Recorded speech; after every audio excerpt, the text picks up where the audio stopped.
The waitress stopped for a crying child when she should have kept running to work. That one choice got her fired, broke, and desperate. But the little boy she comforted wasn't just any child.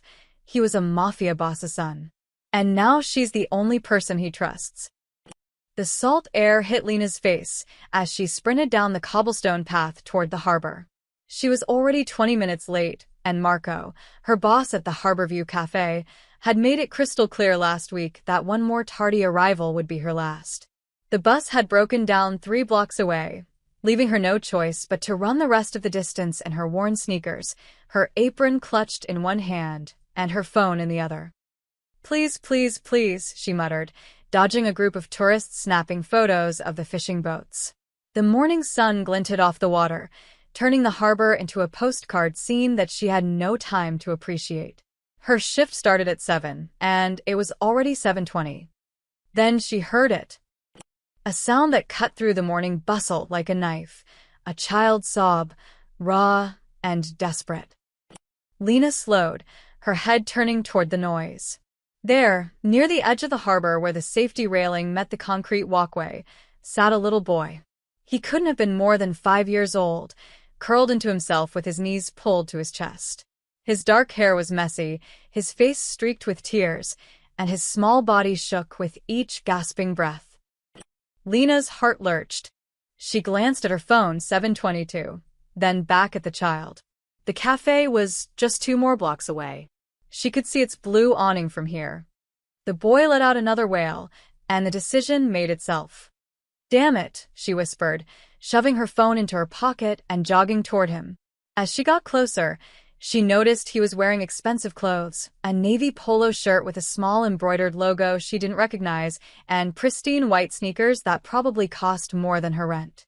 His face was buried in his hands, and he didn't seem to notice her approach. "Hey, sweetheart," Lena said softly, crouching down a few feet away so she wouldn't startle him. "Are you okay? Where's your mom or dad?" The boy's head snapped up, revealing large brown eyes swimming with fear. He stared at her for a long moment, his chest heaving, but said nothing. "It's okay," Lena continued, keeping her voice gentle. "My name is Lena. I'm not going to hurt you. Can you tell me your name?" The child's lower lip trembled. He shook his head violently and pressed himself harder against the railing, as if trying to disappear into the metal bars. Lena's mind raced. He was clearly terrified and alone, but something about his silence felt wrong. Most lost kids cried for their parents or asked for help. This boy looked like he was afraid to speak at all.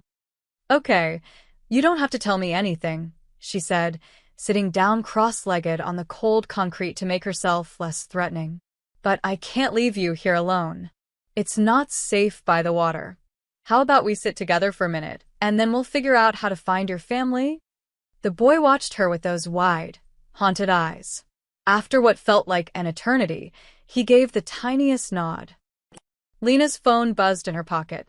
She pulled it out and saw Marco's name flashing across the screen. Her stomach dropped. She sent the call to voicemail and immediately fired off a text, "Emergency. We'll explain. Be there ASAP." His response came within seconds. "Don't bother. We're done, Lena. Seriously done." She stared at the message, feeling the familiar weight of dread settle in her chest. That was it, then. 4 months of work, gone. The rent was due in 8 days, and she had exactly $243 in her checking account. But when she looked back at the little boy, still trembling and alone, she couldn't bring herself to care about Marco or the cafe or anything else. This child needed help. Nothing was more important than that. "All right, let's get you somewhere safe," she said, standing up slowly. "There's a police station just a few blocks from here. They'll help us find your parents." At the mention of police, the boy's eyes went wide with fresh panic. He scrambled to his feet and grabbed Lena's hand with surprising strength, shaking his head so hard his hair fell across his forehead. "No police?" Lena asked, confused. "Why not? They're the good guys, honey. They help lost kids." The boy squeezed her hand tighter, his small fingers digging into her palm. A single tear rolled down his cheek, and he pressed himself against her side, as if she were the only solid thing in a tilting world. Lena felt something cold snake down her spine. This wasn't just a lost child. Something was very wrong. She knelt down again, meeting his eyes directly. "Did someone hurt you? Are you afraid of someone?" The boy didn't answer, but he didn't let go of her hand either. Instead, he buried his face against her shoulder, his small body shaking with silent sobs. Lena wrapped her free arm around him, her mind spinning through possibilities. Kidnapping? Abuse? A custody situation gone wrong? Whatever it was, she was in over her head. She needed help, but if the police scared him this much, maybe. Her phone buzzed again. Another text from Marco. "Security footage shows you ran right past. You saw the cafe and kept going. That's it. You're fired. Don't come back." Lena closed her eyes and pulled the crying child closer. She'd just lost her job, her income, and possibly her apartment. But as she felt the little boy's desperate grip on her shirt, she knew she'd made the right choice. She just had no idea that this single decision would pull her into a world where kindness was currency, loyalty was survival, and the crying child in her arms was the most valuable person in the city's criminal underworld. The boy finally pulled back and looked up at her with those impossibly sad eyes. He still wouldn't speak, but he held up 5 fingers, his age, she guessed, and then pointed at her heart. "You want me to stay with you?" Lena asked. He nodded, another tear sliding down his cheek. "Okay," she whispered, standing up with him still clutching her hand. "Okay, sweetheart. I'm not going anywhere." Lena's legs ached as she walked the boy toward the Harbor Patrol office, a small brick building tucked between 2 seafood restaurants. She tried everything, asking passers-by if they recognized him, checking for any identification in his pockets, even walking him past the nearby hotels hoping he'd point one out. Nothing worked. The child remained silent, his grip on her hand never loosening. When they finally reached the patrol office, the boy's resistance intensified. He pulled back, his sneakers scraping against the pavement, his free hand reaching for Lena's shirt. "It's okay," she soothed, crouching down once more. "These people will help find your family. I promise I'll stay with you until they come, all right?" The boy's eyes filled with fresh tears, but he didn't fight as she gently guided him inside. The officer at the desk, a middle-aged woman with kind eyes and graying hair pulled into a tight bun, looked up from her computer. "Can I help you?" "I found him by the harbor," Lena explained, her voice strained from exhaustion. "About 40 minutes ago. He won't speak, and he seems terrified. I don't know his name or where he came from." The officer's expression shifted from routine boredom to sharp attention. She came around the desk quickly, kneeling to the boy's level. "Hey there, buddy. Can you tell me your name?" The boy pressed himself against Lena's leg, silent. "Any identification?" the officer asked Lena. "Nothing. His clothes look expensive, but there are no tags, no phone, no wallet. Just him." The officer nodded slowly, her eyes scanning the boy with professional concern. "We've had a report this morning. High-profile family, missing child. Dark hair, about 5 years old. Expensive clothing." She reached for her radio. "Let me confirm." Lena felt the boy's hand tighten around hers, his pulse racing against her palm. High-profile family. That explained the expensive clothes, maybe even the fear. "I need to get to work," Lena said, though the words felt hollow now. "But I promised I'd stay with him until—" "You can go," the officer said, her tone professional but not unkind. "We'll take it from here. You did a good thing bringing him in." Lena looked down at the boy, who was now staring up at her with an expression that broke her heart. His eyes were pleading, desperate, as if she were abandoning him to wolves. "I'll stay a little longer," Lena heard herself say, even though every minute meant more trouble with Marco, if there was anything left to salvage. Her phone buzzed. She pulled it out, and her stomach plummeted. Marco's final message was short and brutal. "Your last paycheck will be mailed. Don't use me as a reference."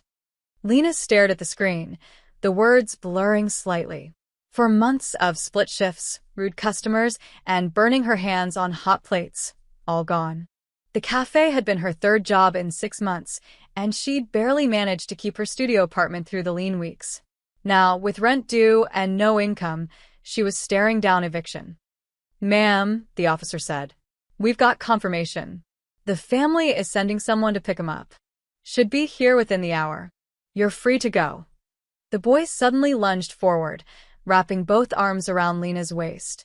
His small body trembled, and though he still didn't make a sound, she could feel the silent plea in every fiber of his being.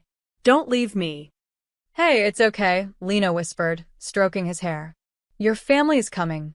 They're probably so worried about you. They'll be so happy to see you." The boy shook his head against her stomach, his grip tightening. The officer's radio crackled. "Unit 7, we have a situation at Harborview Cafe. Reported disturbance with a terminated employee." Lena's blood ran cold. Marco wouldn't, would he? "Ma'am, I really need you to step aside now," the officer said, her tone firmer. "We'll take good care of him." Reluctantly, Lena tried to pry the boy's hands away, but he clung harder, his small fingers bunching the fabric of her shirt. Tears streamed down his face, though he remained eerily quiet, as if he'd learned long ago that crying out loud brought danger instead of comfort. "Sweetheart, I have to go," Lena said, her own voice cracking. "But your mom or dad will be here soon. I promise you'll be safe."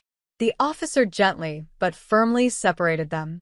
The boy reached for Lena, his mouth opening as if to finally speak, but no words came out. Instead, his face crumpled in silent anguish as the officer led him toward a back room designated for processing found children. Lena watched him go, her heart splintering. The last thing she saw before the door closed was his small hand stretched toward her, fingers grasping at empty air. She stood there for a moment, feeling untethered. Then her phone buzzed again, a notification from her bank. Her account balance was now in the red after an automatic payment she'd forgotten about. Lena walked out of the patrol office into the late morning sun, squinting against the brightness. The harbor was bustling with tourists and vendors, everyone going about their normal day. She had no job, no prospects, and no idea how she'd survive the next week. But as she trudged toward the bus stop, she couldn't shake the image of those desperate brown eyes, or the feeling that she'd just walked away from something far more important than a paycheck. She had no way of knowing that in less than 12 hours, her entire world would turn upside down. Lena's apartment was exactly as depressing as she'd left it that morning, a cramped studio with peeling wallpaper, a kitchenette that barely fit a hot plate, and a mattress on the floor that served as her bed. She collapsed onto it, still wearing her clothes, staring at the water-stained ceiling as the afternoon light faded through her single window. Her phone lay beside her, silent now after hours of frantic job searching. She'd sent out 17 applications, called every contact she had in the service industry, and even swallowed her pride to ask her ex-roommate if she knew of any openings. Nothing. The brutal truth was that in a tourist town like this, fired waitresses were a dime a dozen. Rent was due in 7 days. She had negative $12 in her account. Lena closed her eyes, trying to push away the anxiety clawing at her chest. Instead, she saw the little boy's face, those haunted brown eyes, the silent tears, the desperate reach of his small hand. She wondered if his family had picked him up, if he was home safe now, if he'd finally spoken. The thought gave her a small measure of comfort. At least she'd done one thing right today. As darkness settled over the city, Lena forced herself up to make instant ramen, her third meal of the day from the same package. She was halfway through the flavorless noodles when the pounding started. Bang! Bang! Bang! The sound exploded through her door like thunder, violent and demanding. Lena nearly dropped her bowl, her heart jumping into her throat. "Open up," a deep male voice commanded. "We know you're in there." Lena's mind raced. Debt collectors? No, they couldn't come to your home like this. The landlord? Not his style. Marco, angry about? No, he wouldn't care enough to track her down. "Who is it?" she called out, her voice shaking. "Open the door, Miss Hayes." Now. The use of her last name sent ice through her veins. She crept toward the window and pulled back the thin curtain just enough to peek outside. Her breath caught. 2 black SUVs were parked directly in front of her building, their engines still running. Men in dark suits stood beside them, their posture rigid and alert. Even from the 4th floor, she could see the bulges under their jackets that suggested weapons. "Oh God," Lena whispered. "Oh God, oh God, oh God." The pounding came again, harder this time. "Miss Hayes, we're not here to hurt you. We need to speak with you about the boy you found this morning. Please open the door." The boy. This was about the boy. High-profile family, the officer had said. Lena's mind spun with terrible possibilities. Had something happened? Was she being blamed for something? Had she somehow violated some protocol by staying with him? With trembling hands, she unlocked the deadbolt and cracked the door open, keeping the chain in place. 2 massive men in expensive suits stood in the narrow hallway, their expressions unreadable. The closer one had a scar running from his eyebrow to his cheek. "Miss Lena Hayes?"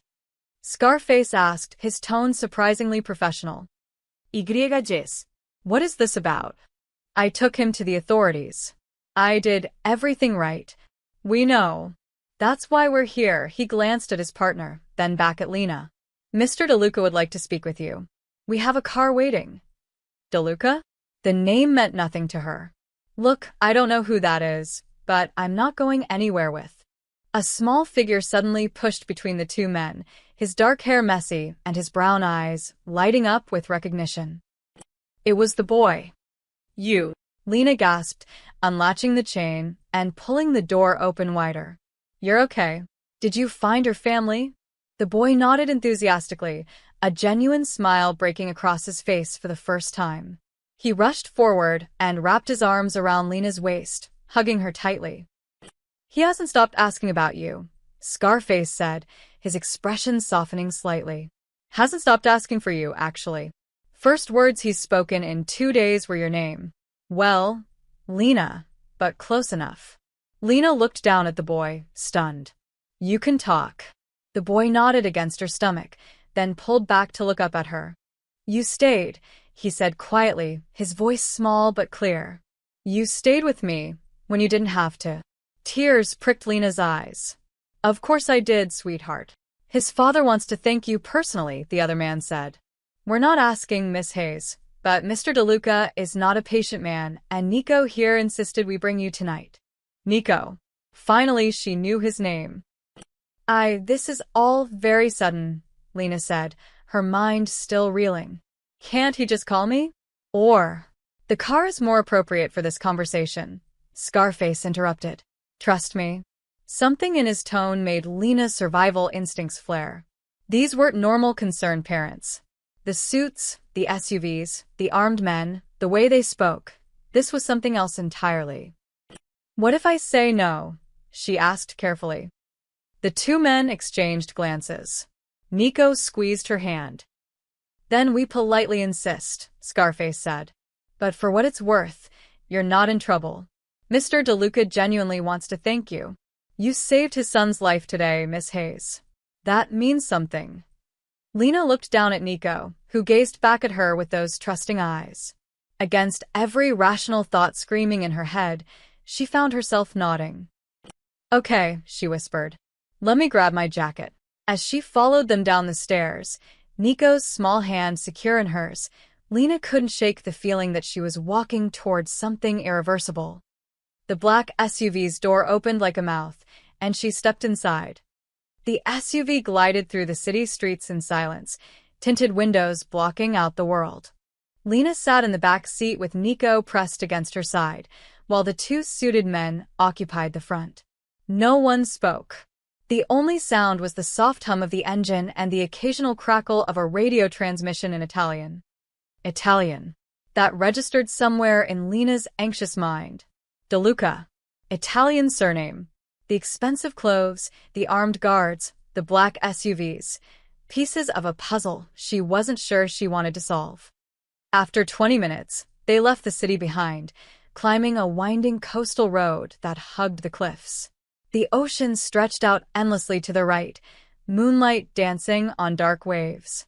To the left, dense forest gave way occasionally to glimpses of massive estates hidden behind stone walls and iron gates.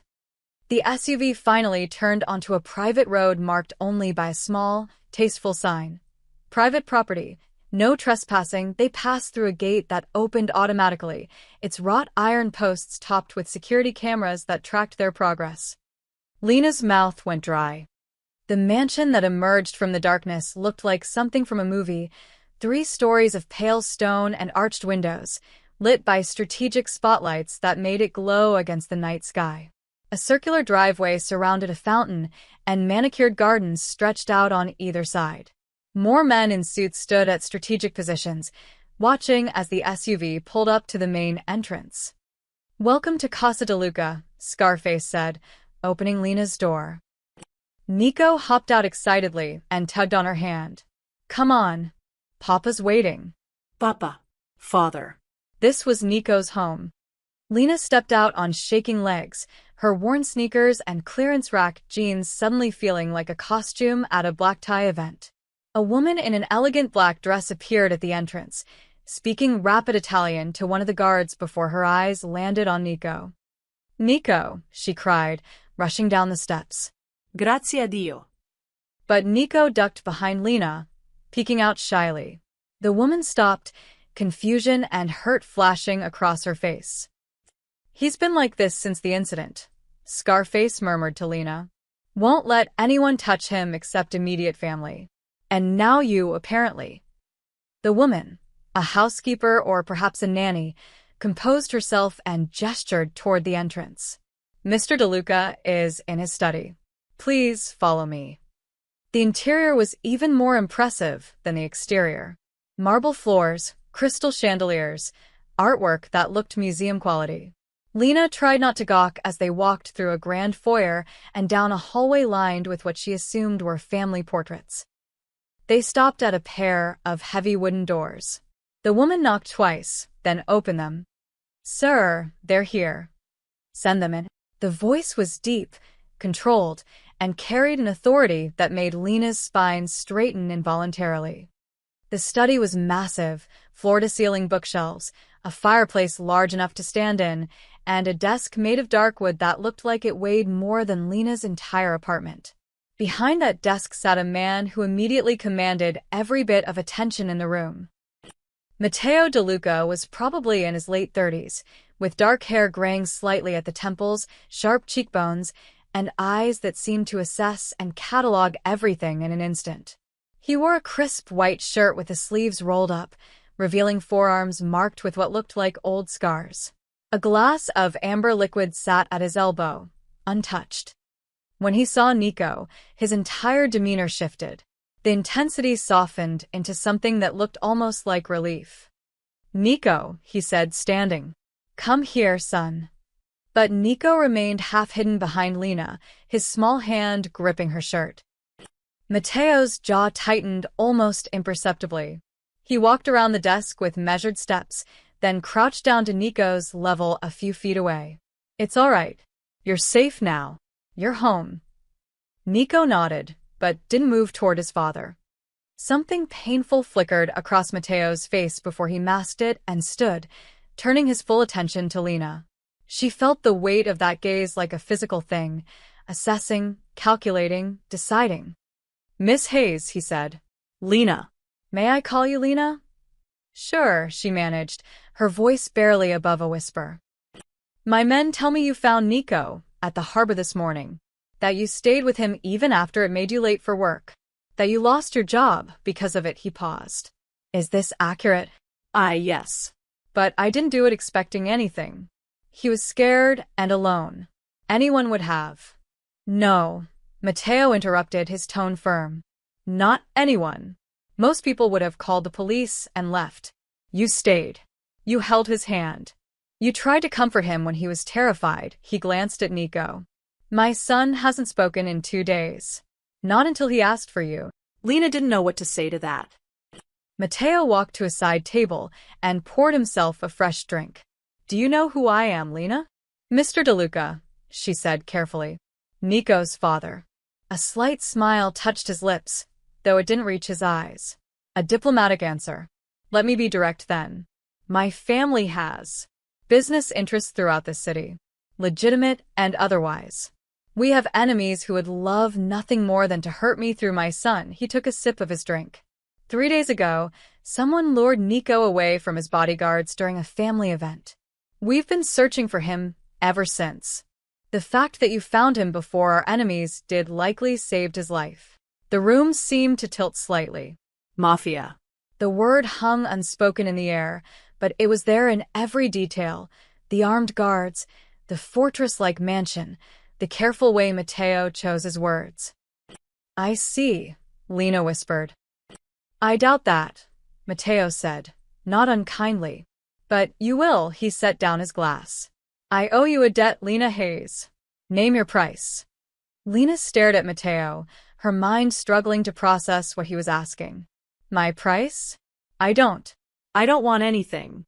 I just helped a scared kid. That's what anyone with a conscience would do. Mateo's expression shifted, something between respect and disbelief. You lost your job. Your income. I imagine your financial situation is precarious at best. Heat crept up Lena's neck. It was humiliating having a stranger, especially one this powerful, dissect her life so accurately. I'll find another job, she said, lifting her chin. I don't need your money. Pride is admirable, Mateo said, leaning against his desk. But impractical. Let me be clear, I'm offering compensation, not charity. You performed a service that my own security team failed to accomplish. You deserve payment. I didn't do it for payment. I know. That's precisely why you'll receive it. Nico tugged on Lena's hand, looking up at her with worried eyes, as if he could sense the tension building. Lena softened her tone. Mr. DeLuca, I appreciate the gesture, but I can't accept money for doing the right thing. It would feel wrong. Can we just leave it at you're welcome and I'll be on my way? She moved toward the door, gently pulling Nico with her. Come on, sweetheart. Your dad wants to spend time with you. Nico's reaction was immediate and visceral. He released a cry that cut through the room like a siren, the first loud sound Lena had heard him make. His small hands clutched her leg desperately, and he shook his head with wild panic, tears already streaming down his face. No, eso ved. Don't go. Please don't leave me. Please. Lena froze, her heart breaking at the raw terror in his voice. She dropped to her knees and wrapped him in her arms. Hey, it's okay. I'm right here. You'll leave like everyone leaves. Nico cried into her shoulder. They always leave. They always go away. Over Nico's head, Lena saw Mateo's face, a mask of controlled emotion that couldn't quite hide the pain underneath. This was a man watching his son seek comfort from a stranger instead of him. Nico, Mateo said quietly, taking a step forward. Son, I'm here. I won't leave you. But Nico only buried his face deeper against Lena's shoulder, his small body racked with sobs. Mateo ran a hand through his hair, his composure cracking. He's been like this since we found him. The psychologist says it's trauma-induced attachment disorder. He won't sleep unless someone sits outside his door. He barely eats. And he refuses to be alone with anyone except... He gestured helplessly at Lena. Lena stroked Nico's hair, feeling his tears soak through her shirt. What happened to him? Where was he for 2 days? We don't know, Mateo admitted, and the vulnerability in his voice was startling. He won't talk about it. The medical exam showed no physical injuries, but whatever he experienced, he stopped, jaw clenching. Someone inside my organization set this up. Someone he trusted lured him away and handed him to people who wanted to use him against me. We found him locked in a storage container at the old shipping yard, alone in the dark. Lena's arms tightened around Nico instinctively. A 5-year-old, trapped alone in the dark for 2 days. The thought made her sick. The police said a high-profile family, she began. I have arrangements with local authorities.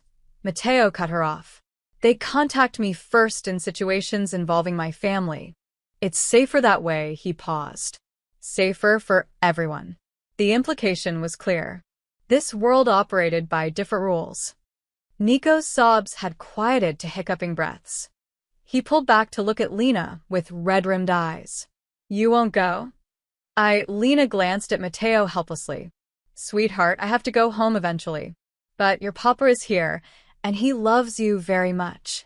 Please, Nico whispered, and the single word carried such desperate hope that it physically hurt. Please stay. Just tonight. Just until I sleep.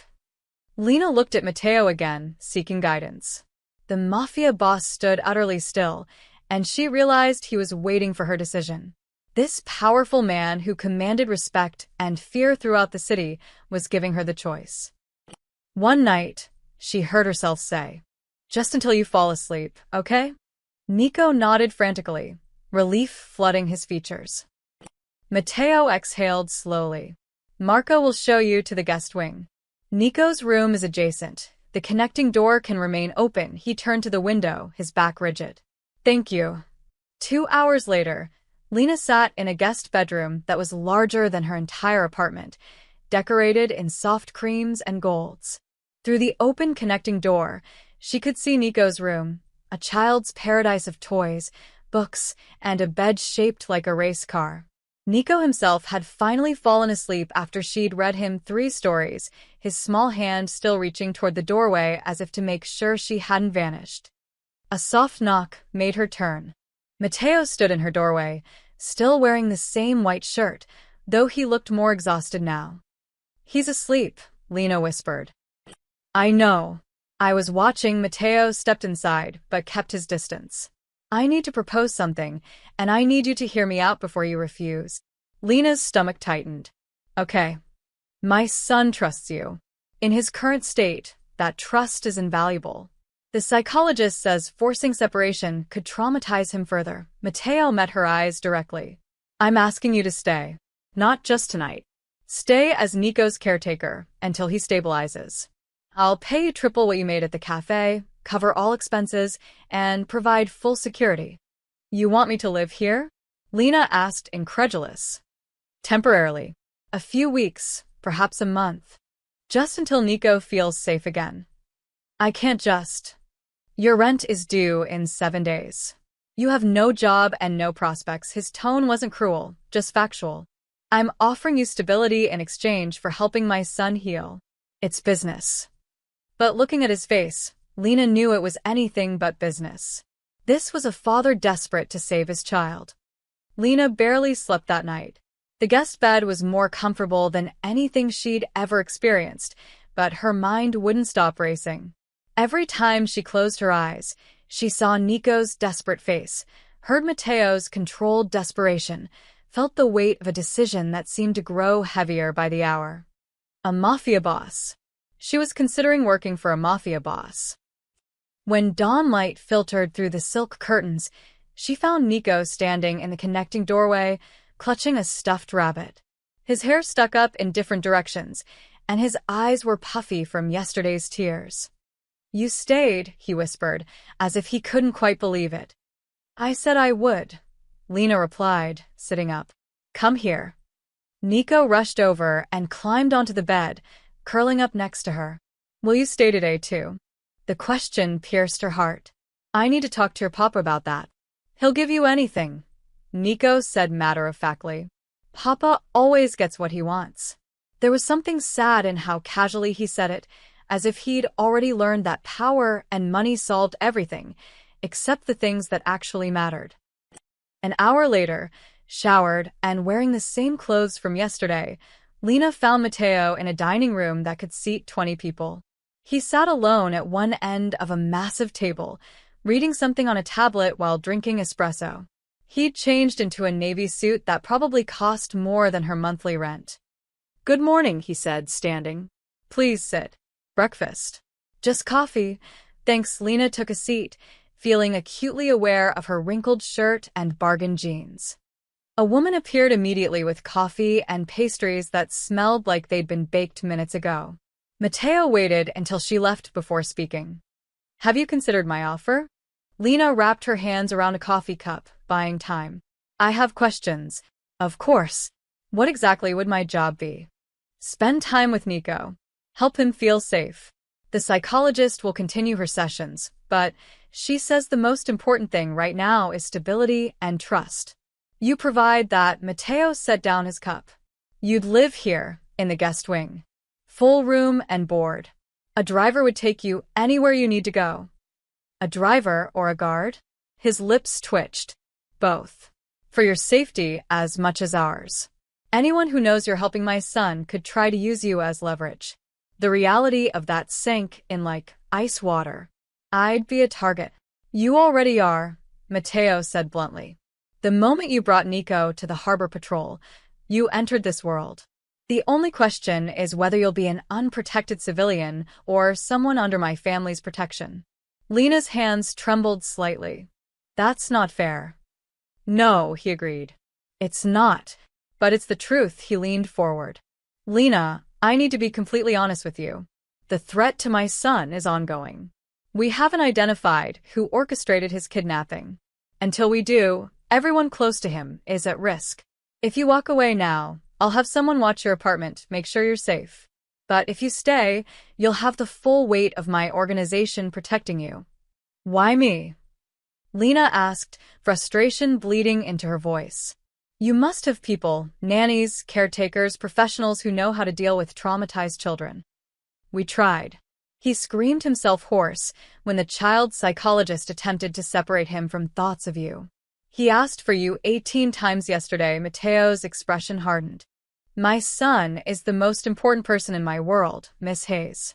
If he needs you, then I need you. It's that simple. Lena thought about her apartment, her overdue bills, her complete lack of prospects. Then she thought about Nico's small hand in hers, the trust in his eyes, the way he'd finally smiled for the first time at the harbor. What about my life? She asked quietly. My friends, my independence, You'll have access to everything you need.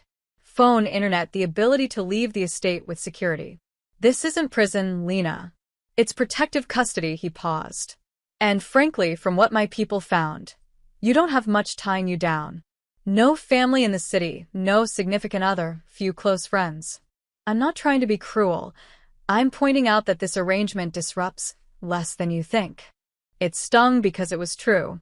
Her life had been a series of survival moves, cheap apartments, temporary jobs, surface-level friendships that faded when she couldn't afford to go out. She'd been so focused on getting by that she'd never actually built anything lasting. I need to job hunt, she said weakly. I can't just put my life on hold. I'll pay $6,000 a month, plus room and board, plus a $5,000 signing bonus. Mateo's tone was businesslike. That's triple your cafe wages plus compensation for the job you lost. When Nico no longer needs you, I'll provide excellent references and 6-month severance. Lena's mind spun. $6,000 a month? She'd been making barely $2,000 at the cafe. In 1 month here, she could pay off her debts, save money, actually have a cushion for the first time in years. How long are we talking? She asked. The psychologist estimates 4 to 6 weeks. Possibly less if he responds well to treatment. 6 weeks. She could handle 6 weeks of anything, couldn't she? And if I say no? Mateo stood, walking to the window, overlooking the grounds. Then I respect your decision. I'll have your apartment paid through the end of the year and arrange security from a distance. No strings attached. You helped my son, and I don't forget debts. He turned back. But he needs you, Lena. And I think maybe you need this too. Lena opened her mouth to argue, but movement in the doorway caught her eye. Nico stood there in pajamas, his stuffed rabbit dragging on the floor, looking between them with barely contained hope. Lena, he said softly, are you staying? She looked at his face, at Mateo's carefully controlled expression, at the opulent room that represented a world so far from her own it might as well be another planet. Then she thought about her empty apartment, her negative bank balance, and the crushing weight of wondering where next month's rent would come from. Yes, she heard herself say. I'm stay. By afternoon, Lena's few belongings had been retrieved from her apartment, a task that took only one trip and made her acutely aware of how little she actually owned. The guest room now held her single suitcase, 3 boxes of books, and a wilting houseplant that the guards had carefully transported. Nico had been ecstatic, dragging her through the mansion to show her everything: the library, the game room, the indoor pool, gardens that seemed to stretch forever. But as the tour continued, Lena became increasingly aware of the eyes following them. Guards stood at every corner, watching. Staff members paused in their work, whispering. And the looks they gave her ranged from curious to openly hostile. "That's the training yard," Nico said, pointing through a window to a courtyard where several men practiced what looked like combat drills. "Uncle Marco teaches me there sometimes." Uncle Marco, Scarface, Lena realized. The man who'd brought her here. As if summoned by the mention, Marco appeared in the hallway behind them, accompanied by 2 other men in suits. All 3 stopped when they saw Lena. "Nico," Marco said, his tone careful. "Your father wants you in his office." But Lena and I were. "Now, Nico." The boy's hand tightened around Lena's. "Can she come?" No. "This is family business." Marco's eyes fixed on Lena with an intensity that made her skin prickle. "Miss Hayes, perhaps you'd like to familiarize yourself with the kitchen? I'm sure Maria could use help with dinner prep." It wasn't a suggestion. It was a dismissal. "Go ahead," Lena told Nico gently. "I'll be right here when you're done." Nico left reluctantly, glancing back twice before disappearing around the corner with Marco. The moment he was gone, the temperature in the hallway seemed to drop 10 degrees. The 2 men with Marco moved closer, flanking Lena. One was young, maybe mid-20s, with slicked-back hair and a smirk that set her teeth on edge. The other was older, stocky, with cold eyes that assessed her like she was an item on an inventory list. "So you're the hero," the younger one said, his tone dripping with sarcasm. "The waitress who saved the day." "I just helped a lost kid," Lena said, keeping her voice steady despite her racing heart. Right. A lost kid who just happened to be the boss's son. Quite the coincidence. He stepped closer. "Quite the payday too, I hear." "Tony," Marco warned. But Tony ignored him. Funny timing, don't you think? The kid disappears, and suddenly this nobody from nowhere becomes his new best friend. Almost like it was planned. Lena's stomach dropped. "You think I had something to do with his kidnapping?" "I think it's awfully convenient," Tony said. "Girl with money problems, no family, no ties. Perfect plant. You gain the kid's trust, get inside the house, and then what? Feed information to whoever paid you."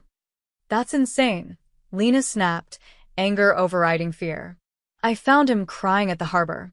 I took him to the police." "How is that suspicious?" "Because nobody helps for free," the older man said, speaking for the first time. His voice was rough, like gravel. "Not in our world. Everyone wants something." "Well, I'm not from your world," Lena shot back. "Exactly," Tony said. "Which makes you a liability." Marco held up a hand. "That's enough." Mr. DeLuca vetted her. "If the boss trusts her, we trust her." "Do we?" Tony challenged. "Or are we all supposed to ignore basic security protocol because the kid throws a tantrum?" "Watch your mouth," Marco growled, his earlier professionalism replaced by something dangerous. "That's the boss's son you're talking about." "And that's our family she's infiltrating," Tony countered. "Someone set up that kidnapping from the inside, Marco. Someone Nico trusted. We still don't know who. And now we're supposed to just accept this stranger living under our roof." The accusation hung in the air like poison. Lena realized with cold clarity that these men weren't going to welcome her. To them, she was a threat, a variable that didn't fit their careful equations of loyalty and blood. "I'm going to find the kitchen," Lena said quietly, stepping around them. Tony's hand shot out, gripping her arm. "We're not done." "Yes, you are," Marco's voice cracked like a whip. "Touch her again, and you'll answer to Mr. DeLuca. She's under his protection. That means she's untouchable. Capice?" Tony released her arm slowly, his jaw clenched. For now. Lena walked away on shaking legs, feeling their eyes bore into her back. She'd been in the house less than a day and already had enemies. The kitchen turned out to be a massive space of stainless steel and marble, where a woman in her 50s worked with practiced efficiency. She looked up when Lena entered, her expression neutral but not warm. "You must be the new girl," she said in accented English. "I'm Maria, head chef." "Lena."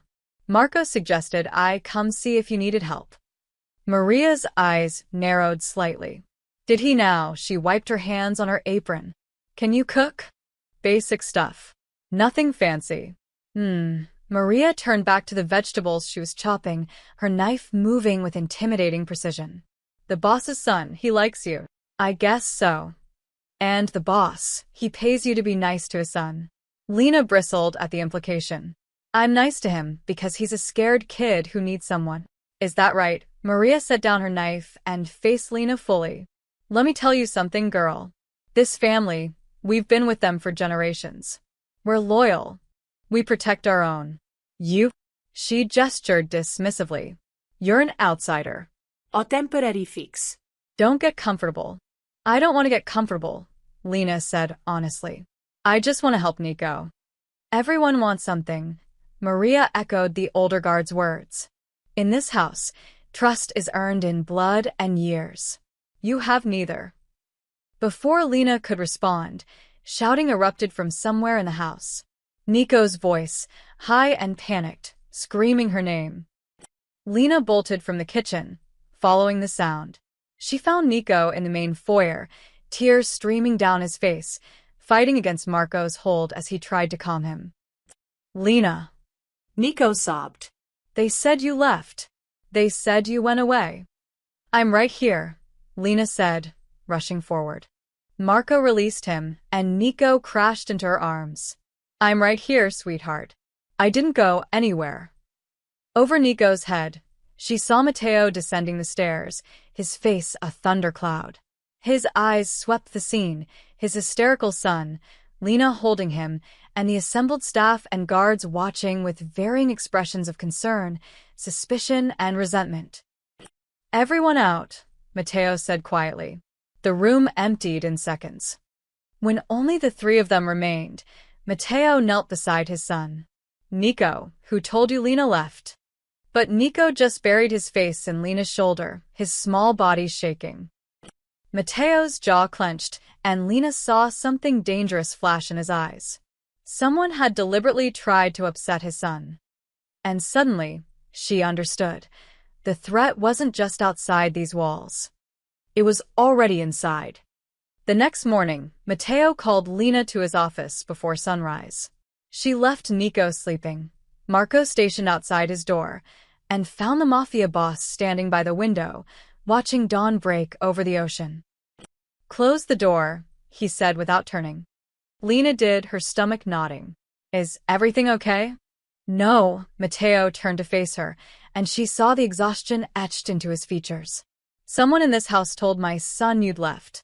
Someone deliberately tried to traumatize him." "I figured that much." What you may not have figured is why he moved to his desk, pulling up security footage on a monitor. Whoever orchestrated Nico's kidnapping is still here. They're testing weaknesses, gathering information. And now you're the newest variable. Lena watched the screen, which showed various angles of the hallway where Nico had panicked. "You think they're trying to scare me away? Or gauge how much influence you have? How much my son depends on you?" Matteo paused the footage. "Either way, you need to understand something. You're not just a caretaker anymore. You're a piece on a chessboard, whether you want to be or not." The words settled over her like a weight. "So what do I do?" "Stay alert. Trust no one except Marco. He's been with my family since we were children.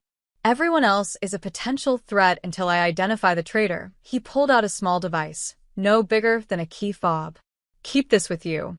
Press the button, and Marco will come immediately, no matter where you are." Lena took it, the plastic cold against her palm. "This is really happening. Someone here wants to hurt a 5-year-old. Someone here wants to hurt me," Matteo corrected, his voice hard.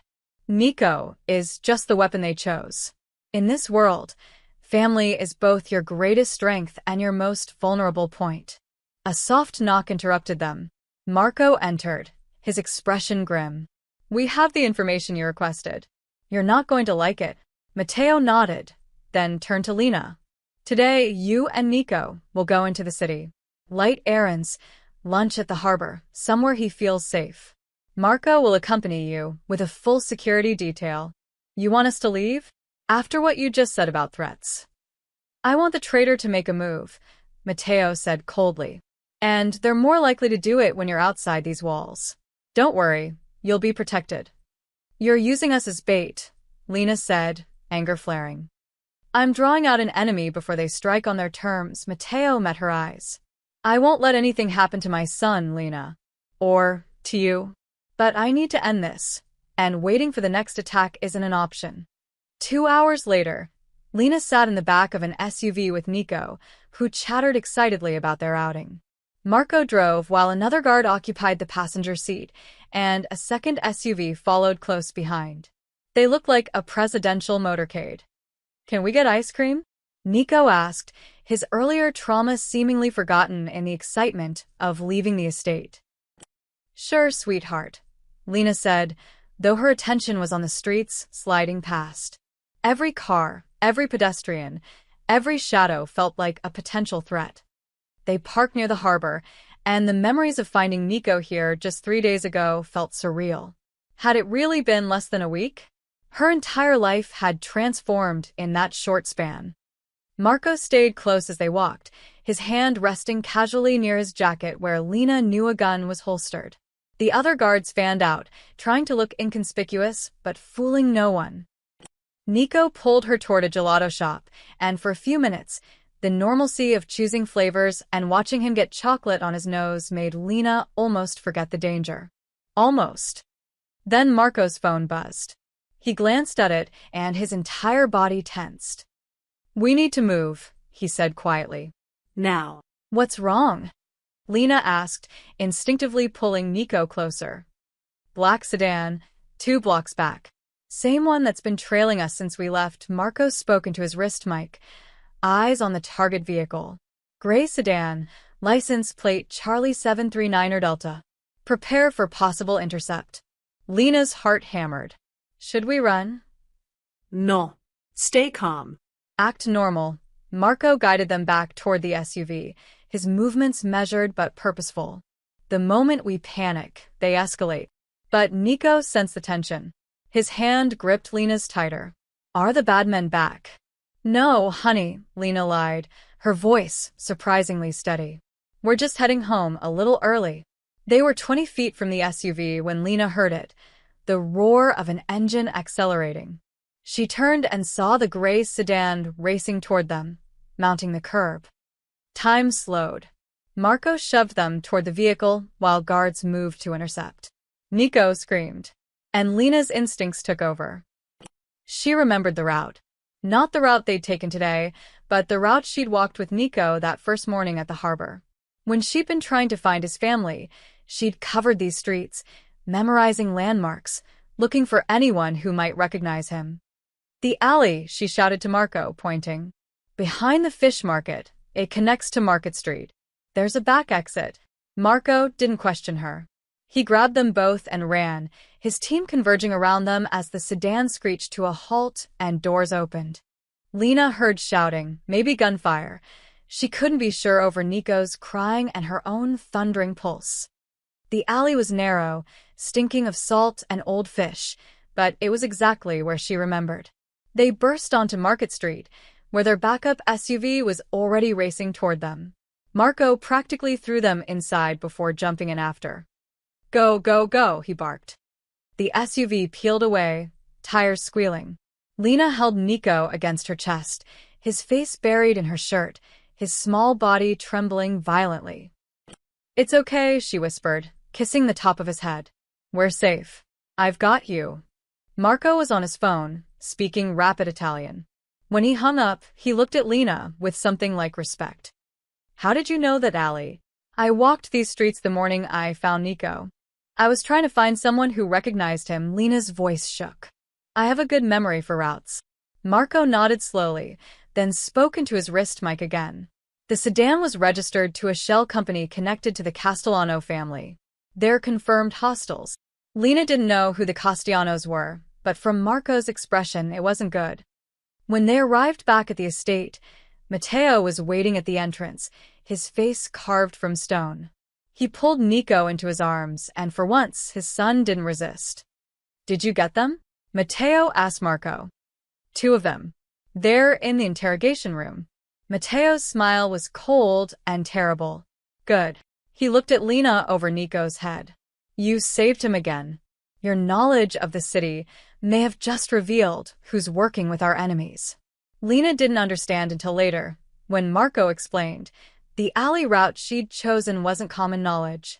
But the way the sedan had positioned itself suggested they'd expected the group to run in a different direction, the direction any of Matteo's regular guards would have taken. Someone had given the attackers inside information, and Lena's unexpected knowledge had just exposed the flaw in their plan.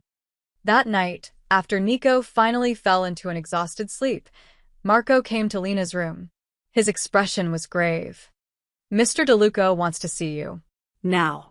Lena followed him through the quiet mansion, past guards who watched her with new expressions, not hostility anymore, but wariness.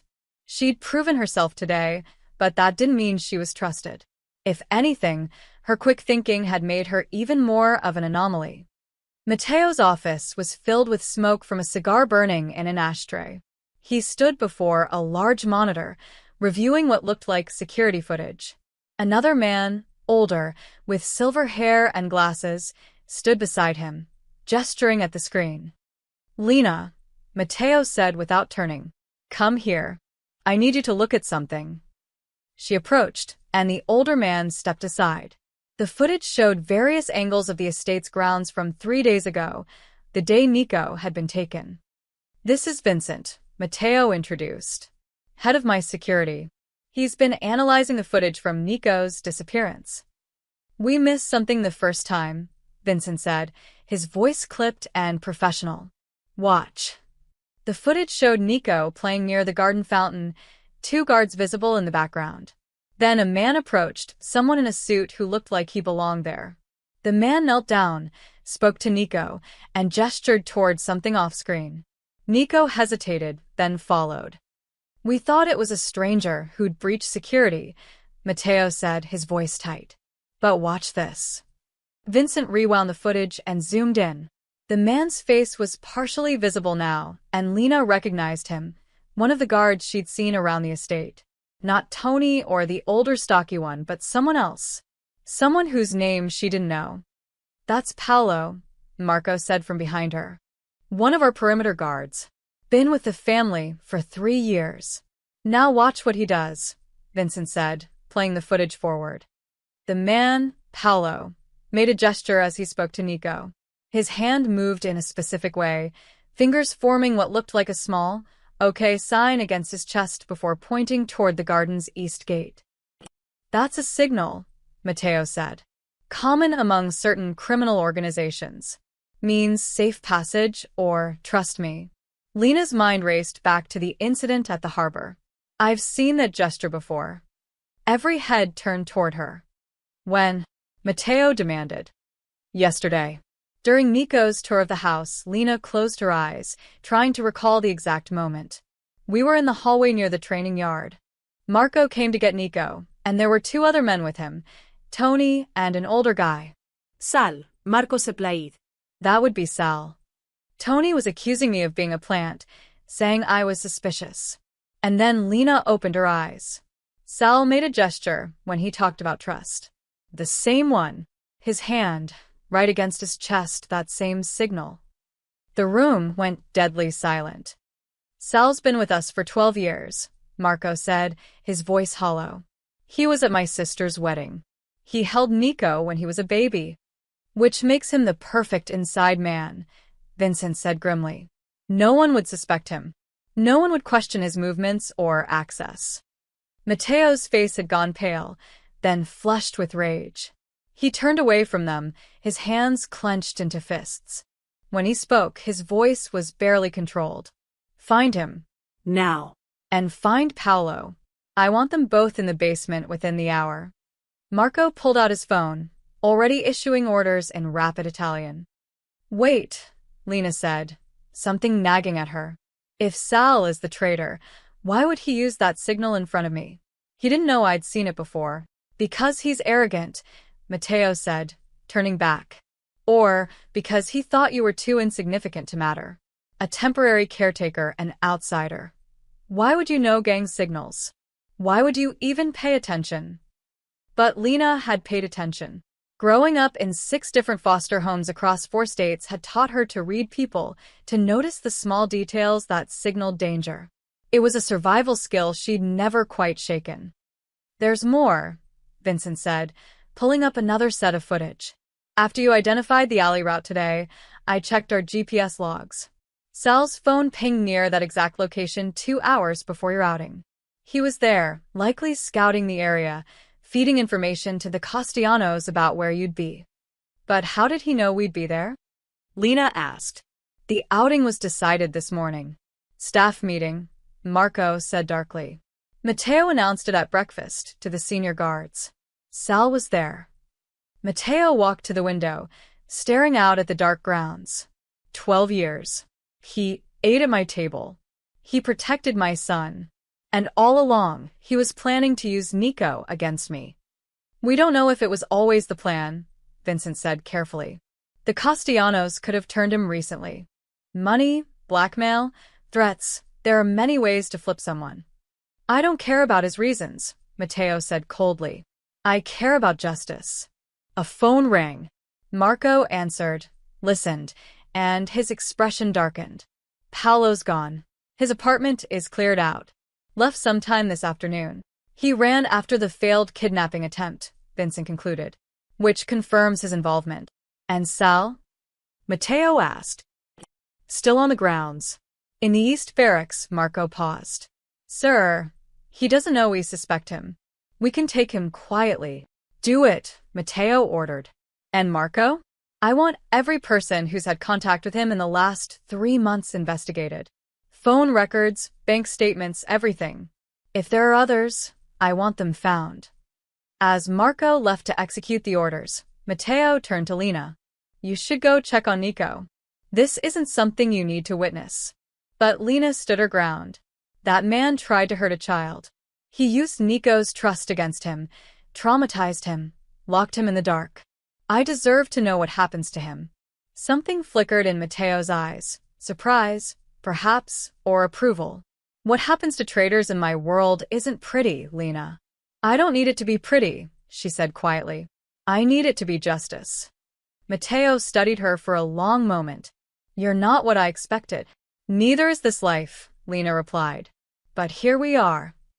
20 minutes later, Marco returned with Sal in custody.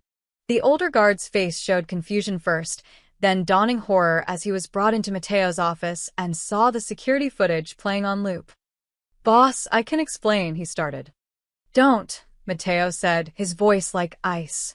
The time for explanations is over. The time for consequences has begun. Lena watched as Sal's face crumbled, and she felt no pity. Only a cold satisfaction that the man who'd terrorized a 5-year-old was finally caught. Justice, she thought, looked a lot like retribution in this world. And she was surprised to find she didn't mind. The next afternoon, Lena tried to restore some normalcy to Nico's shattered routine. After Sal's arrest, the estate had been on lockdown. Guards doubled. Staff interrogated, tension thick enough to cut. But Nico needed fresh air, needed to feel like a child again instead of a prisoner in his own home. Please, Papa? Nico had begged that morning. Just to the beach. With Lena and Uncle Marco. Please. Matteo had been reluctant, but the psychologist, Dr. Chun, who'd been visiting daily, agreed that Nico needed supervised outdoor experiences to overcome his trauma. Hiding wouldn't heal him. So now Lena walked along the private beach below the estate's cliffs, watching Nico chase seagulls with a freedom she hadn't seen since they met. Marco and 4 other guards maintained a perimeter, but they kept their distance, letting the boy play. He looks happy, Marco observed, standing beside Lena near the water's edge. First time in days, Lena said. The ocean breeze tangled her hair, and she breathed in the salt air, trying to calm her own nerves. Did Sal talk? Marco's expression darkened. Eventually, the Castellanos offered him $500,000 to deliver Nico.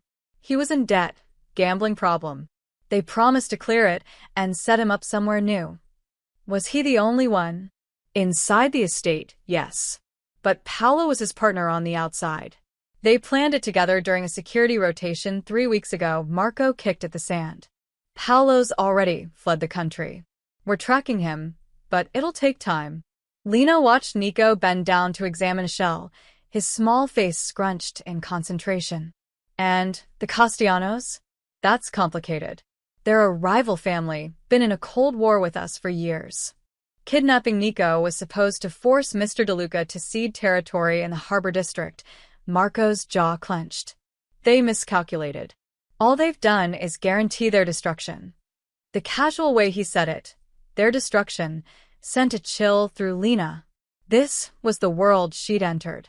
Not just danger, but calculated vengeance. Lena, look, Nico called, running toward her with something cupped in his hands. $100. Dr. Chen said finding things is good for processing happy memories. Lena smiled, examining his treasure. It's perfect. Should we keep it? Yes. For my collection, Nico's eyes shone with simple joy, and for a moment, he was just a normal 5-year-old boy. Then Marco's radio crackled. Sir, we have movement on the cliff road. Single vehicle approaching fast. Black SUV, not one of ours. Marco's hand went to his weapon. Get them to the access stairs. Now. But Lena had frozen, her eyes locked on the cliff road above them. She could see the vehicle, and it was the same gray sedan from yesterday, now spray-painted black in a hasty disguise. She recognized the dent in the front bumper. That's them, she said, her voice sharp. The ones from the harbor. I saw that dent when they came at us. Marco barked into his radio. Hostile vehicle confirmed. Lock down the beach access. Get the backup team. The sedan suddenly swerved, crashing through the decorative fencing at the cliff's edge. For a heart-stopping moment, Lena thought it would plunge over, but it skidded to a stop. Doors flew open, and 3 men emerged, already running down the steep path toward the beach. Take Nico. Marco shoved them toward the nearest guard. Get him up the north stairs, back to the house. But Lena's mind was already racing. The north stairs would take 3 minutes to climb, and they'd be exposed the entire way. The men were already halfway down the path, moving with the confidence of people who'd planned this route. Wait, Lena said, grabbing Marco's arm. I know another way. What? When Nico gave me the tour, there's a service tunnel. He showed me, near the boathouse. It leads directly to the estate's basement. She pointed to a weathered wooden structure 50 yards down the beach.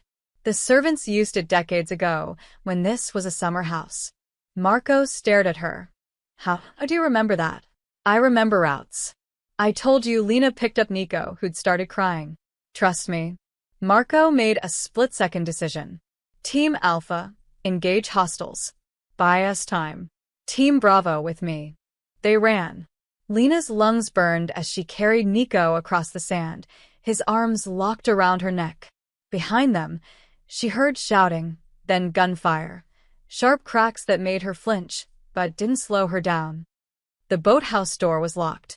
Marco kicked it open without hesitation, and they stumbled into the musty interior. Lena scanned the space, remembering Nico's excited chatter about this secret door. There. She pointed to what looked like a supply cabinet. Behind that, 2 guards shoved the cabinet aside, revealing a narrow wooden door with an old iron handle. Marco pulled it open, and cool air rushed out from a dark tunnel carved into the cliff's rock. Go, go. Marco pushed them inside, 2 guards following while the others stayed to defend the entrance. The tunnel was barely wide enough for an adult, with rough stone walls and a floor slick with moisture. Lena's phone flashlight illuminated maybe 10 feet ahead. She moved as quickly as she dared, one hand on the wall for balance, the other supporting Nico. "You're doing so good, sweetheart," she whispered to him, though her own heart hammered. Almost there. Behind them, more gunfire echoed. Closer now. The kidnappers had reached the boathouse. "Faster," Marco urged, his weapon drawn. The tunnel seemed endless, but finally, Lena saw a light ahead. Electric light, not daylight. The basement. They burst through another old door into a storage room filled with wine racks and furniture covered in sheets. Marco immediately radioed their position. "We're in the east basement. Hostiles in pursuit through the service tunnel. Seal it from our end." Guards flooded into the room, creating a defensive wall. Matteo appeared seconds later, his face pale as he took in his son's terrified expression. "Nico," he breathed, and this time when he reached for his son, Nico went to him, both of them holding each other tightly. An explosion of sound erupted from the tunnel, flashbangs, shouting, then silence. Hostiles neutralized, a voice reported over the radio. 2 captured alive, 1 terminated. The tunnel is secure. Matteo looked at Lena over Nico's head, his eyes blazing with intensity. "You knew about the tunnel. Nico showed me during the tour. I didn't think it mattered until—" "You saved him again," Matteo interrupted. "Your memory, your instincts. If you'd gone up the stairs like protocol demanded, they would have caught you. They planned for that. But you found another way." Marco stepped forward. "She's right about something else, boss. Look at the timing." They knew we were at the beach. They knew exactly when and where. "Another leak," Matteo said, his voice deadly quiet. "Or," Lena said slowly, a terrible thought forming. "They've been watching us. Actually watching. What if Sal gave them access codes? Security camera passwords?" Matteo's face went rigid. He turned to Vincent, who'd arrived with the guards. "Check every camera, every system. If they've had visual access to this estate, I want to know for how long." As the room erupted into organized chaos, Lena sank onto a covered chair, her legs finally giving out. Nico climbed from his father's arms back to hers, and she held him close, both of them shaking. She'd done it again. Somehow, impossibly, she'd saved Matteo's son. But as she looked at the grim faces around her, she realized the danger was far from over. Vincent's investigation took less than 2 hours. When he returned to Matteo's office, where Lena sat with a sleeping Nico curled in her lap, his expression told the whole story. "They had access to our entire security system for 6 days, Vincent reported, his professional composure barely hiding his fury. "Sal gave them override codes. They watched our routines, our shift changes, everything. The beach trip was announced at breakfast, and they had time to position themselves." Matteo stood perfectly still, his silence more terrifying than any rage. When he finally spoke, his voice was soft and cold. "How many people did Sal compromise?" "Just Paolo and himself on the inside. But the Castellanos now know our full security layout, our safe rooms, our protocols." Vincent paused. "Sir, we need to assume they have contingency plans. Today's attack failing won't stop them." "No," Matteo agreed. "But what happens next will." He turned to Marco. "Gather the capos. All of them. I want a full meeting in 1 hour. And bring Sal up from the basement. It's time he served his final purpose." Marco nodded and left.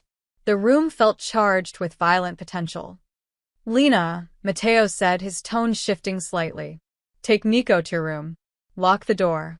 Don't come out until I come for you, personally." "What are you going to do?" she asked, though part of her already knew. "What should have been done the moment they touched my son?" His eyes were empty of warmth, and Lena saw the man he truly was, not a father or an employer, but a king in a brutal kingdom where mercy was weakness. She stood carefully, cradling Nico. "Mr. DeLuca." "Matteo," he interrupted. "You've earned that right. You've saved my son twice with kindness and twice with courage. You're not just an employee, Lena. You're family now, whether you want to be or not." The word family in this context felt weighted with implications she wasn't ready to examine. She simply nodded and carried Nico toward the door. Lena, Matteo called after her. She turned. Thank you. For everything. For seeing a crying child and choosing compassion when walking away would have been easier. For being exactly who he needed when I couldn't be. There was something raw in his expression, a vulnerability that made him seem less like a mafia boss and more like a broken father trying desperately to protect what he loved most. He's a good kid, Lena said softly. He deserves to feel safe. Yes, Matteo agreed. He does. And after tonight, he will. In her room, Lena laid Nico on her bed and sat beside him, watching him sleep. His face was peaceful now, his small chest rising and falling with steady breaths. She thought about the terrified boy she'd found at the harbor just 5 days ago. Had it really been only 5 days? And marveled at how much had changed. Her phone buzzed. A text from an unknown number. This is Dr. Chen. Mr. DeLuca asked me to check in. How is Nico? Lena responded. Sleeping. Scared but unharmed. The reply came quickly. And you? Lena stared at the question. How was she? She'd been shot at, used as bait, had saved a child multiple times, and was now locked in a mansion while a mafia war played out floors below her. I'm okay, she typed, though she wasn't sure it was true. You're remarkably resilient. Nico is lucky to have you. The words should have felt good, but instead they made Lena's chest tight. Lucky. As if this was all meant to be, as if stumbling into this world was destiny rather than chaos. Hours passed. Nico woke briefly, ate the food that was delivered to the door by a guard, then fell back asleep. Lena couldn't eat.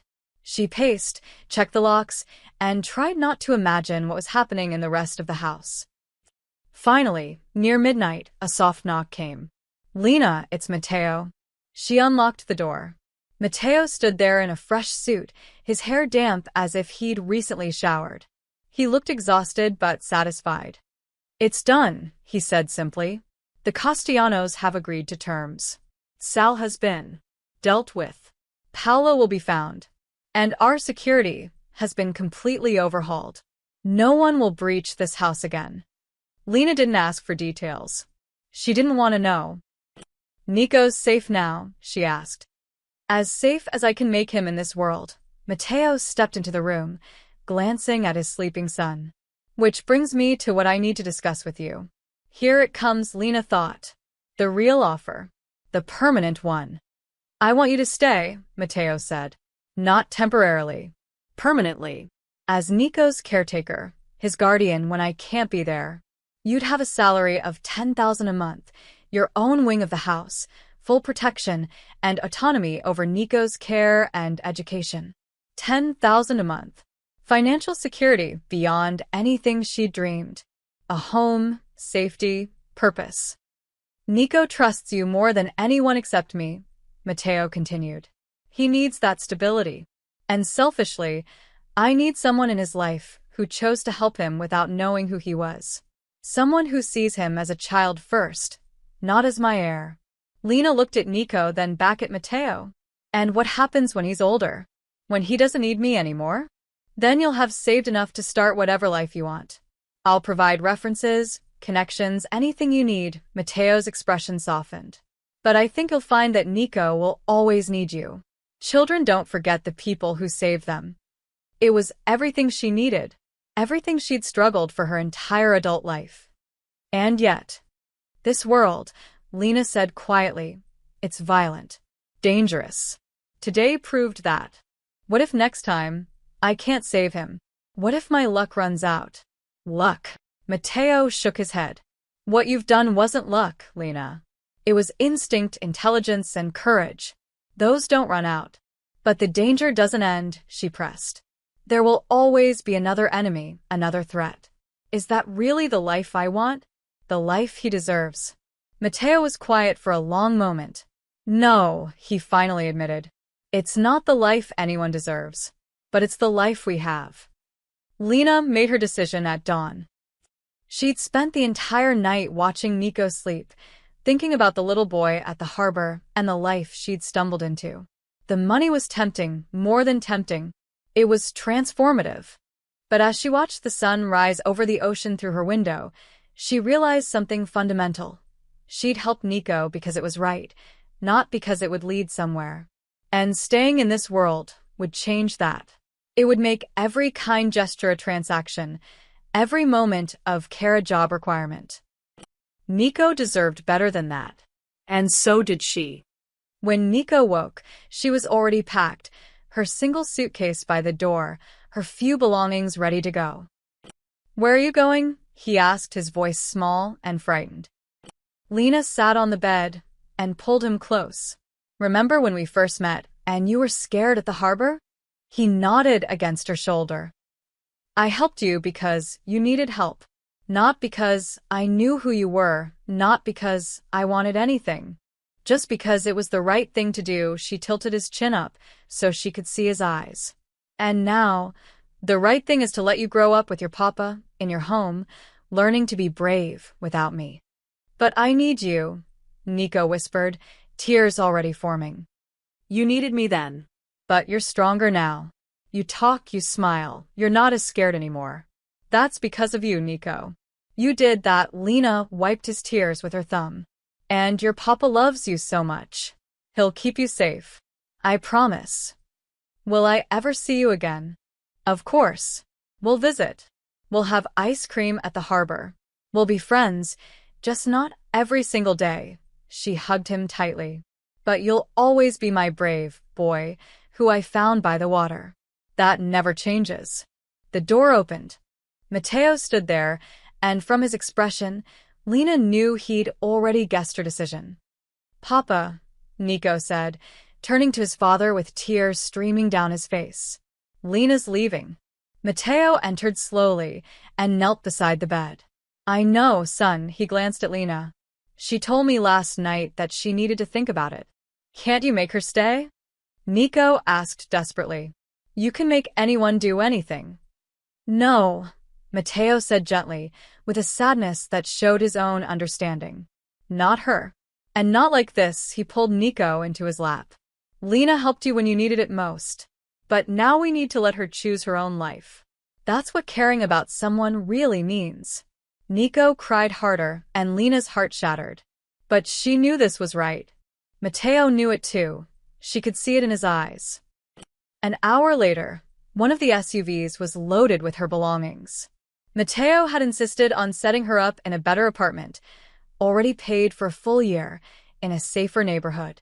He'd also deposited $50,000 in her account.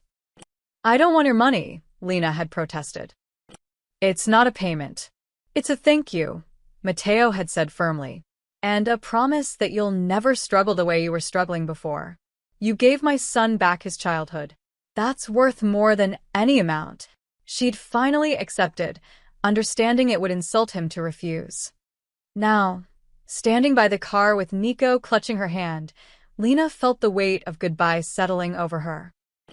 "I arranged for you to work at the Harborview Cafe," Matteo said quietly, standing a respectful distance away. "The new ownership was convinced to offer you a management position. Better pay, better hours. Or, if you prefer something else, I have other options." "The cafe is perfect," Lena said. Full circle, she thought. Back to where it started. "You'll have protection. You won't see them, but they'll be there. The Castellanos are handled, but I don't take chances with people who matter to my family. Thank you." Matteo nodded, then crouched beside his son. "Nico, let Lena go now. We'll see her soon. Promise?" Nico asked, looking between them. "Promise," Lena said, and meant it. Nico released her hand slowly, then suddenly lunged forward for one last hug. Lena held him tight, memorizing the feel of his small arms around her, the smell of his strawberry shampoo, the sound of his breathing. "Be brave," she whispered. "Be kind. And remember, you're stronger than you think." "I'll remember," Nico said into her shoulder. When he finally let go, Matteo walked Lena to the car. Marco was driving, a small comfort. "You could have had everything," Matteo said quietly, so only she could hear. "I have everything I need," Lena replied. a job, a home, and the knowledge that I made a difference. You made more than a difference. Mateo's expression was unreadable. You reminded me what matters. In this life, I've forgotten sometimes that there are people who do good without expecting returns. You're rare, Lena Hayes. I'm just someone who couldn't walk away from a crying kid. No, Mateo said. You're someone who chose compassion when the cost was high. That's not just someone. That's remarkable. He extended his hand. Lena shook it, feeling the strength in his grip and the sincerity in his eyes. If you ever need anything at all, you call Marco. No questions asked. You're family now, whether you live here or not. Lena nodded, not trusting her voice. She got in the car. As Marco drove away, she looked back once and saw Mateo holding Nico, both of them waving. Nico's face was tear-streaked, but he was smiling, a real smile, not weighted with fear. That image stayed with her as they descended from the cliffs and returned to the city. 3 weeks later, Lena stood behind the counter at the Harborview Cafe, watching the morning rush with practiced efficiency. The job was everything Mateo had promised: better pay, flexible hours, and a manager title that came with respect from her coworkers. The harbor looked the same as it had that fateful morning. Tourists took photos, fishermen hauled their catches, seagulls circled overhead. The door chimed, and Lena looked up from the espresso machine. Nico ran in, dragging Mateo by the hand, his face lit with pure joy. Lena, we came for ice cream. You promised. Lena laughed, coming around the counter to hug him. I did promise, didn't I? Mateo stood back, watching them with an expression that was part contentment, part melancholy. He looked less burdened than before, and Nico looked lighter too, healing slowly but surely. We can't stay long, Mateo said. But Nico insisted we visit. I'm glad you did, Lena said, meaning it. As she made them drinks and listened to Nico chatter about his new tutor and the puppy Mateo had finally agreed to get him, Lena realized something profound. She'd been terrified that leaving would mean losing them entirely. But this, casual visits, genuine friendship, the freedom to care without obligation was better than any permanent arrangement could have been. She'd found Nico at the harbor when he was lost. And in saving him, she'd somehow saved herself too. Not with money or status or security, but with the simple truth that sometimes the most important thing you can do is choose kindness when no one's watching. The Mafia heir and the waitress had changed each other's lives in ways neither expected. And that, Lena thought as she watched them leave with promises to return next week, was worth more than any fortune. She'd made the right choice. She'd chosen compassion. And in the end, that choice had given her everything that truly mattered. The end.